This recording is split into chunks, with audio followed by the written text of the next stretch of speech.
एक सर्वनाशकारी भविष्य में विद्रोहियों का एक समूह विग्ड नामक एक कंपनी को हराने की कोशिश कर रहा है, जो एक घातक वायरस का इलाज खोजने के लिए बच्चों पर प्रयोग कर रही है।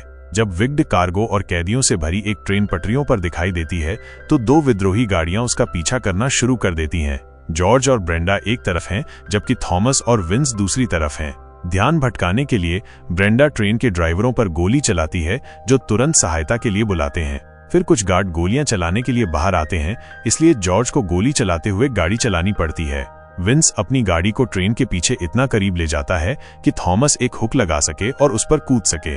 जब विंस उसका पीछा करने की कोशिश करता है तो एक टायर फट जाता है और गाड़ी दूरी खोने लगती है, इसलिए विंस को हुक के टूटने और गाड़ी के दुर्घटनाग्रस्त होने से पहले कूदना पड़ता है। उसी समय एक विग्ड विमान दिखाई देता है और गोलियां चलाता है, इसलिए जॉर्ज और ब्रेंडा को मरने से बचने के लिए भागना पड़ता है। थॉमस और विंस ट्रेन के ऊपर दौड़ना शुरू करते हैं और देखते हैं कि सैनिकों का एक समूह उनका पीछा कर रहा है। दोनों नीचे कूदते हैं और विंस एक विस्फोटक लगाता है, जबकि थॉमस गार्डों पर गोली चलाता है।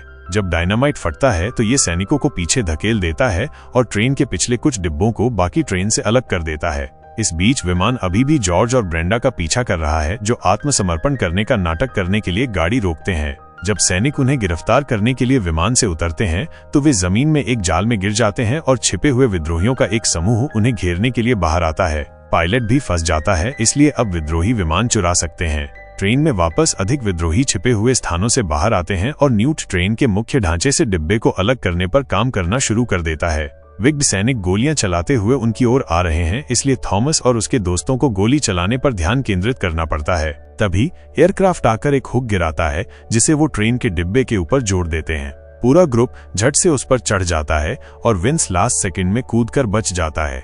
थोड़ी देर में एयरक्राफ्ट डिब्बे को विद्रोही अड्डे पर उतार देता है और सारे कैदी छूट जाते हैं, पर थॉमस को निराशा होती है क्योंकि उसका दोस्त मिन्हो उनमें नहीं है। विंस नए लोगों को ब्रीफ करता है, बताता है विग्ड उन्हें क्यों चाहता था, क्योंकि वो वायरस से इम्यून है और उनके ब्रेन जूस से इलाज बन सकता है।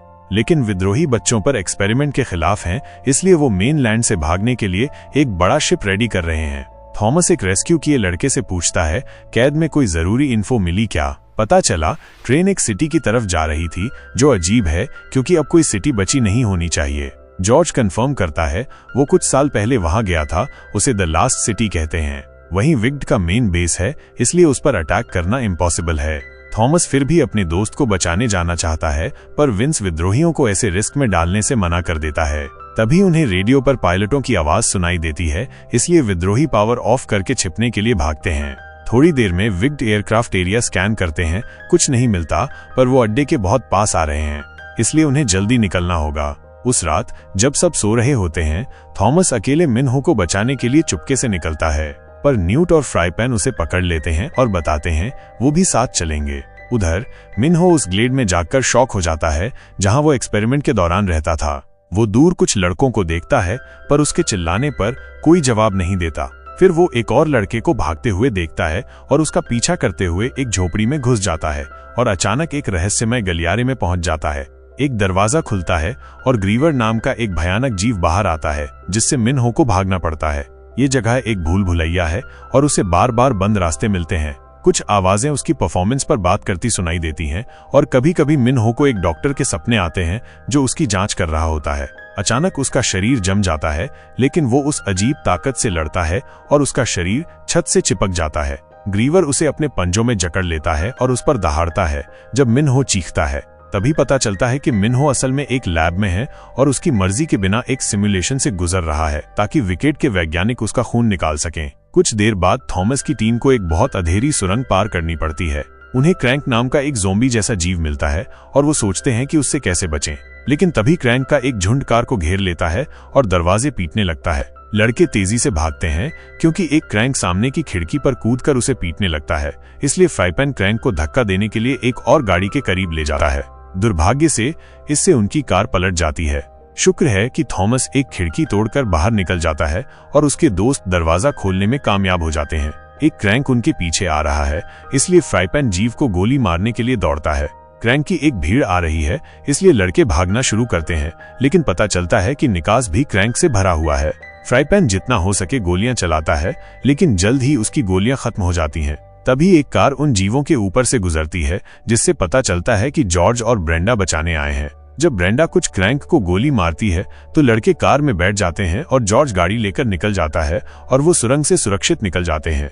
जब वो सड़क पर पहुंचते हैं तो उन्हें दूर लास्ट सिटी दिखाई देती है और जॉर्ज देखता है कि विकेड ने इसके चारों ओर एक बड़ी दीवार बनाई है। उसी समय विकेड की लीडर एवा बोर्ड मेंबर्स से मिलती है, क्योंकि नागरिकों की इलाज की उम्मीद टूट रही है और नई दीवार उन्हें डरा रही है।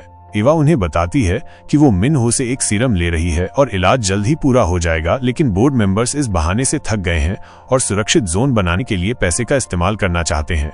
बातचीत टेरेसा द्वारा रोकी जाती है। वो लड़की जिसने विकेड के लिए थॉमस को धोखा दिया था, वो उम्मीद और बलिदान पर एक भाषण देती है, जो बोर्ड मेंबर्स को प्रयोगों के लिए पैसा देना जारी रखने के लिए मना लेता है। थॉमस के ग्रुप में वापस वो दीवार के बाहर की झुग्गी बस्तियों में पहुंचते हैं, जहां प्रदर्शनकारी शहर से मदद मांग रहे हैं।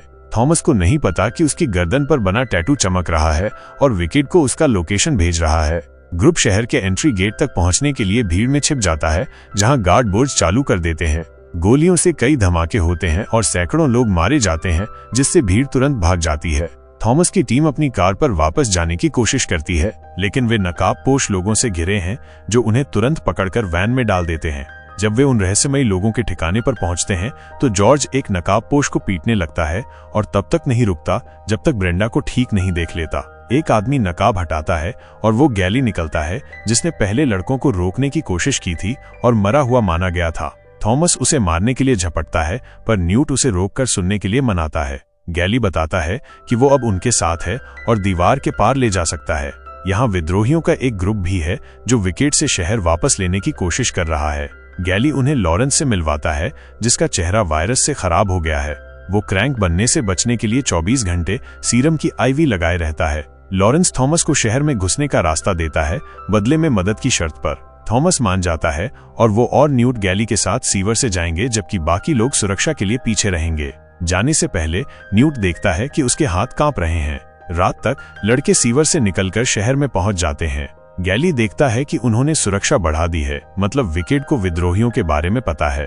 फिर वे दीवार में एक छिपे हुए जगह पर जाते हैं, जहां गैली का ग्रुप सालों से विकेड बिल्डिंग पर नजर रख रहा है, पर घुसने का रास्ता नहीं मिला, क्योंकि हर जगह सैनिक स्कैनर और सर्विलांस हैं।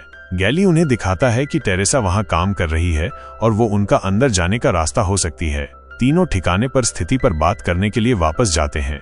ग्रुप को टेरेसा से कोई दिक्कत नहीं है, उसने जो भी किया, पर थॉमस को ये आइडिया पसंद नहीं। न्यूट गुस्सा हो जाता है और थॉमस को दीवार से लगा देता है, क्योंकि वो थॉमस की हिचकिचाहट को टेरेसा के लिए उसके प्यार पर डालता है। जब उसे एहसास होता है कि वो आपा खो बैठा है, तो माफी मांगकर कमरे से निकल जाता है। थॉमस उसका पीछा करता है और न्यूट मान लेता है कि वो संक्रमित है और थॉमस को टेरेसा का इस्तेमाल करने के लिए मना लेता है। लैब में टेरेसा मिनहो के खून से बने सीरम को एक संक्रमित लड़की में इंजेक्ट करती है और वो तुरंत ठीक हो जाती है। उत्साहित टेरेसा मिनहो को खबर देने जाती है, पर वो कोई रिएक्शन नहीं देता। जब टेरेसा जाने वाली होती है, मिनहो उस पर हमला करता है और दोस्तों को धोखा देने के लिए गाली देता है। कई मौतों के लिए उसे जिम्मेदार ठहराता है। गार्ड उसे शांत करने आते हैं, पर वो बेहोश होने से पहले एक मेटल हेयरपिन चुरा लेता है।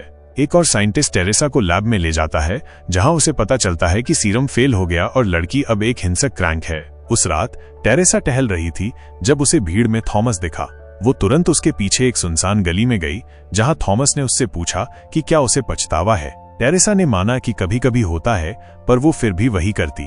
तभी गैली पीछे से आकर उसे पकड़ लेता है। कुछ देर बाद वो पूछताछ के लिए एक पुराने चर्च में थे। टेरेसा ने ग्रुप को बताया कि मिनहो सब लेवल 3 में 28 और कैदियों के साथ है और वहां जाने का एक ही तरीका है, ऑथराइज्ड फिंगरप्रिंट।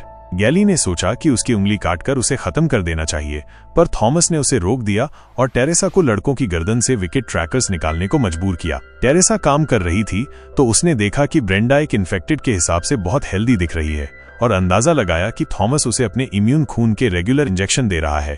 थॉमस ने कहा कि उसने ऐसा सिर्फ एक बार महीनों पहले किया था, जब उन्हें इसके बारे में पता चला था। टेरेसा को लगा कि ये इम्पॉसिबल है और ब्रेंडा को अब तक बदल जाना चाहिए था, पर थॉमस ने बात टाल दी। गैली के ले जाने से पहले टेरेसा ने थॉमस के खून वाला एक गॉज का टुकड़ा चुरा लिया। बाद में लड़के विकेट सोल्जर्स बनकर टेरेसा के साथ फैसिलिटी में घुसे, जिसकी वजह से उन पर शक नहीं हुआ। जब वो सीढ़ियों तक पहुंचे तो गैली इलेक्ट्रिकल बॉक्स में जैमिंग डिवाइस लगाने लगा। उनके वेट करते हुए न्यूट को खांसी आने लगी और टेरेसा को पता चला कि वो इन्फेक्टेड है। डिवाइस लगने के बाद लॉरेंस के आदमियों ने शहर का सिक्योरिटी सिस्टम हैक कर लिया। फिर ग्रुप सब लेवल 3 में घुसा, जहां उन्होंने फटाफट सारे गार्ड्स को गिरा दिया। अब वो सारे कैदियों को उनकी कोठरियों से आजाद कर सकते थे, पर थॉमस ने देखा कि मिन हो गायब है। टेरेसा ने कंप्यूटर चेक किया और पता चला कि मिन हो को बिल्डिंग के दूसरी तरफ लैब में ले जाया गया है। वो इतना कमजोर है कि ये हार्वेस्टिंग सेशन उसे मार सकता है। न्यूट और थॉमस ने टेरेसा को वहां ले जाने के लिए मजबूर किया, जबकि गैली सीरम वाले दरवाजे को तोड़ने की कोशिश करने के लिए पीछे रुका। जब तीनों लिफ्ट में घुसे तो अवा का राइट हैंड जैनसन भी उनके साथ था। शुक्र है उसने सिर्फ टेरेसा से बात की, बताया कि थॉमस को शहर के बाहर देखा गया था। पर लिफ्ट से निकलने के बाद टेरेसा लड़कों से बहस करने लगी और थॉमस ने अपना मास्क उतार दिया। उसी वक्त जैनसन उनके पीछे आ गया। जल्द ही और गार्ड्स आ गए और थॉमस ने टेरेसा को बंधक बनाने की कोशिश की, पर उसने उसे और न्यूट को बुलेट प्रूफ दरवाजे के पीछे धकेल दिया। जब लड़के भागे तो टेरेसा ने जैनसन को बताया कि उसने उन्हें फंसाने के लिए ऐसा किया और याद दिलाया कि उन्हें वो जिंदा चाहिए। जैनसन ने और सिक्योरिटी बुलाई और पूरी बिल्डिंग में अलार्म बजने लगे। सब लेवल में गैली ने आखिरकार सीरम निकाल लिया और सारे बच्चों के साथ निकलने लगा। वो गैरेज तक पहुंच गए, जहां ब्रेंडा ने एक बस चुरा ली थी, पर उसने देखा कि थॉमस और न्यूट अभी तक वापस नहीं आए हैं। गैली ने उससे बच्चों को बचाने के लिए बस में रुकने को कहा, जबकि वो दूसरों के लिए वापस गया। पर जल्द ही बहुत सारे सोल्जर्स गैरेज में आ गए और ब्रेंडा को निकलना पड़ा। ऊपर की मंजिलों पर थॉमस और न्यूट अवा से टकरा गए, पर थॉमस उसे शूट कर पाता उससे पहले जैनसन और उसके आदमी उन्हें मिल गए। लड़के तुरंत भागने लगे, रास्ते में आने वाले हर गार्ड को शूट करते हुए, अपने दोस्त को ढूंढते हुए। लैब में मिन्हो ने चिल्लाने की आवाज सुनी और एक हेयर क्लिप से एक साइंटिस्ट को घोंप दिया। फिर वो फटाफट एक गार्ड को गिराता है और दूसरे साइंटिस्ट को बेहोशी का इंजेक्शन देता है। कॉरिडोर में न्यूट और थॉमस सोल्जर से भिड़ते रहते हैं, पर उनकी गोलियां लगभग खत्म हो जाती हैं। न्यूट बचे हुए गार्ड्स को गिराने के लिए एक ग्रेनेड फेंकता है, पर एक और आदमी उनका रास्ता रोकता है। अचानक मिन्हो उस पर झपटता है, उसे चीखते हुए खिड़की से बाहर फेंक देता है और अपने दोस्तों से मिल जाता है। और सोल्जर्स आ रहे हैं, इसलिए तीनों लड़के फिर से भागने लगते हैं। जेनसन और उसके आदमी एक और कॉरिडोर ब्लॉक कर देते हैं, इसलिए तीनों एक मोटे मेटल दरवाजे वाले कमरे में छिप जाते हैं। गार्ड्स दरवाजा काटने के लिए एक आरा लाते हैं, इसलिए टीनेजर्स के पास खिड़की तोड़कर नीचे पूल में कूदने के अलावा कोई ऑप्शन नहीं बचता। कूदना ठीक रहता है और वे सेफली उतर जाते हैं, पर जब वे पूल से बाहर निकलते हैं तो और सोल्जर्स उन्हें घेर लेते हैं। अचानक उनमें से एक आदमी अपने साथियों को गोली मार देता है और अपना मास्क उतार देता है, जो गैली निकलता है। सड़क पर ब्रेंडा बस को पूरी स्पीड में चलाने की कोशिश कर रही है, जबकि उसका पीछा कर रही विकेट कारों में से एक को धक्का दे रही है। वो उसे एक साइन पोस्ट से टकराने में कामयाब हो जाती है, पर अभी भी और गाड़ियां उसका पीछा कर रही हैं। आखिरकार वो एक कोने में मुड़ती है और पूरी सड़क को दुश्मन द्वारा ब्लॉक पाती है। ब्रेंडा बस से उतरती है और एक फ्लेयर शूट करती है, जिसे फ्राईपैन देखता है, जो इतने टाइम से एक क्रेन के अंदर वेट कर रहा है। वो सड़क के बीच में एक क्रेन हुक गिराता है और ब्रेंडा उसे बस से जोड़ देती है और वापस दौड़ती है। फिर फ्राईपैन क्रेन का यूज करके बस को उठाता है, जो दीवार के ऊपर धकेलने से पहले कुछ बिल्डिंग से टकराती है। बस का बम्पर टूटने लगता है, इसलिए फ्राईपैन गिरने को कम करने के लिए चेन को लंबा कर देता है। बस सीधी जमीन पर गिरती है और कुछ सेकंड में फिर से गिर जाती है, पर शुक्र है कि किसी को चोट नहीं लगती। इस बीच टेरेसा लैब में थॉमस के खून का एनालिसिस करने के लिए चुराए गए गॉज का यूज कर रही है और पता चलता है कि उसके खून में असली इलाज है। ये सिर्फ वायरस को रोकता नहीं, बल्कि उसे पूरी तरह से खत्म कर देता है। वो इसे अवा को दिखाती है, उसे बताती है कि उन्हें थॉमस को ढूंढना होगा। ब्रेंडा और फ्राईपैन सभी बच्चों को ठिकाने पर ले जाते हैं, पर वो खाली पाते हैं। पता चलता है कि लॉरेंस झुग्गियों में सभी लोगों को इकट्ठा करने के लिए गया है, ये अनाउंस करते हुए कि आज रात वे शहर को वापस ले रहे हैं। विस्फोटकों से भरे एक ट्रक पर लॉरेंस के साथ भीड़ शहर के एंट्रेंस की ओर दौड़ने लगती है। सिक्योरिटी टीम बुर्ज को चालू करने की कोशिश करती है, पर विद्रोहियों की हैकिंग ने उनके सभी सिस्टम्स को बंद कर दिया है। दीवार पर गार्ड मैन्युअल रूप से गोली चलाते हैं, पर ये लॉरेंस को रोकने के लिए काफी नहीं है, जो अपने व्हीकल को एंट्रेंस से टकराता है। एक बड़ा धमाका होता है, जिससे दीवार में एक बड़ा छेद बन जाता है, जो भीड़ को शहर में घुसने देता है। थॉमस की टीम न्यूट को चलने में हेल्प करते हुए चुपके से घूमती रहती है, क्योंकि उसकी बीमारी बढ़ती जा रही है। जब वे पुलिस को हमलावरों से लड़ने के लिए सड़कों पर आते देखते हैं तो वे छिप जाते हैं, पर हर कोने में धमाके हो रहे हैं, इसलिए उन्हें जल्दी से बाहर निकलने की जरूरत है। अगली बार वे एक बिल्डिंग के अंदर छिप जाते हैं और थॉमस ब्रेंडा को फोन करके उन्हें छोड़कर जाने के लिए कहता है, पर ब्रेंडा मना कर देती है। उसी टाइम जॉर्ज सभी बच्चों को बचाने के लिए विंस के साथ एक चोरी किए गए एयरक्राफ्ट में दिखाई देता है और ब्रेंडा उनसे थॉमस को भी बचाने के लिए कहती है। लड़के भी एयरक्राफ्ट देखते हैं और मीटिंग पॉइंट की ओर बढ़ने लगते हैं। हालांकि न्यूट अब मुश्किल से चल पा रहा है, इसलिए थॉमस मिन्हो और गैली को सीरम के साथ जाने के लिए कहता है, जबकि वो अपने दोस्त के साथ रहता है। न्यूट थॉमस को एक नेकलेस देता है और उसे छोड़ने के लिए कहता है, पर थॉमस मना कर देता है और उसे ले जाना शुरू कर देता है। जैसे ही न्यूट बेहोश हो जाता है, टेरेसा पूरे शहर में अपनी आवाज ब्रॉडकास्ट करती है। वो बताती है कि थॉमस का खून वास्तव में इन्फेक्टेड लोगों को ठीक कर सकता है और वे न्यूट को बचा सकते हैं, इसलिए वो उसे वापस आने के लिए कहती है। उसी टाइम मिन्हो और गैली एयरक्राफ्ट तक पहुंच जाते हैं, जबकि थॉमस सोचता है कि क्या करना है। न्यूट एक क्रैंक के रूप में जागता है और थॉमस पर हमला करता है। लड़के लड़ना शुरू कर देते हैं और जमीन पर लुढ़कते हैं, जबकि न्यूट अपने दोस्त से सब कुछ खत्म करने के लिए कहता है। थॉमस उसे मारने से मना कर देता है और टाइम खरीदने की उम्मीद में उससे लड़ता रहता है। न्यूट माफी मांगता है और खुद को खत्म करने के लिए उसकी बंदूक पकड़ता है, पर थॉमस तुरंत उसे उसके हाथ से गिरा देता है। फिर न्यूट अपना आखिरी होश खो देता है और थॉमस को मारने के लिए चाकू निकालता है, लेकिन थॉमस उसे लात मारकर दूर कर देता है और वो उसे हल्का सा ही घायल कर पाता है। जब न्यूट फिर से हमला करता है तो दोनों लड़के आपस में भिड़ जाते हैं और थॉमस के पास न्यूट पर चाकू चलाने के अलावा कोई रास्ता नहीं बचता, जिससे उसकी मौत हो जाती है। जब थॉमस अपने दोस्त के लिए रोता है तो बाकी लोग सीरम लेकर आते हैं, लेकिन जाहिर है बहुत देर हो चुकी होती है। टीम के साथ जाने के बजाय गुस्से में थॉमस विकेट बिल्डिंग में वापस जाता है और अवा को ढूंढता है, जो उसे बताती है कि वो उन सबको बचा सकती है। थॉमस अपनी बंदूक गिरा देता है और अपना शरीर इलाज बनाने के लिए देता है, अवा से वादा करवाने के बाद कि वो बाकी बच्चों को अकेला छोड़ देगी। उसी वक्त जॉनसन अवा को गोली मार देता है और फिर थॉमस को बेहोश कर देता है। कुछ देर बाद थॉमस एक लैब में एक स्ट्रेचर पर बंधा हुआ जागता है, जहां टेरेसा सीरम बनाने के लिए उसके खून का सैंपल ले रही होती है। जॉनसन बताता है कि इलाज सिर्फ एलिट लोगों को मिलेगा, ये बताने से पहले कि वो खुद भी इन्फेक्टेड है। जब वो खुद को नया सीरम लगाने वाला होता है तो टेरेसा उसके सिर पर एक बोतल तोड़ देती है, जिससे वो गिर जाता है।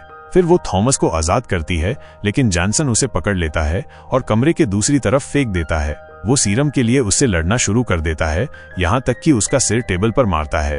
थॉमस जॉनसन को खिड़की से बाहर धकेलता है और वे कॉरिडोर में लड़ना शुरू कर देते हैं। जॉनसन लगभग उस पर हावी हो जाता है, लेकिन थॉमस हार मानने से इनकार कर देता है और वे लड़ते रहते हैं।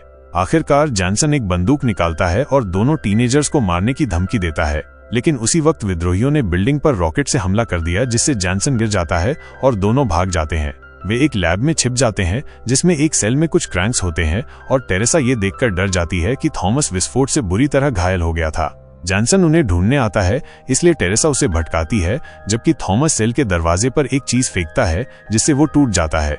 क्रैंक्स बाहर कूदते हैं और जॉनसन को खाना शुरू कर देते हैं, जिससे टीनेजर्स भाग जाते हैं। टेरेसा थॉमस को चलने में मदद करती है और वे छत पर पहुंच जाते हैं, जहां उन्हें पता चलता है कि बिल्डिंग धीरे धीरे जल रही है। ये सोचकर कि सब खत्म हो गया है, टेरेसा हर चीज के लिए माफी मांगती है और वे किस करते हैं। फिर विद्रोही विमान में आते हैं, लेकिन आग की वजह से वे बहुत करीब नहीं आ सकते। जैसे ही पड़ोसी बिल्डिंग गिरती है और विमान हिलता रहता है, टेरेसा थॉमस को टीम की ओर फेंक देती है, जो उसे ठीक समय पर पकड़ लेते हैं। टेरेसा उसका पीछा नहीं करती और बिल्डिंग के नीचे गिरने से मर जाती है। थॉमस उसके लिए रोता है और बेहोश हो जाता है।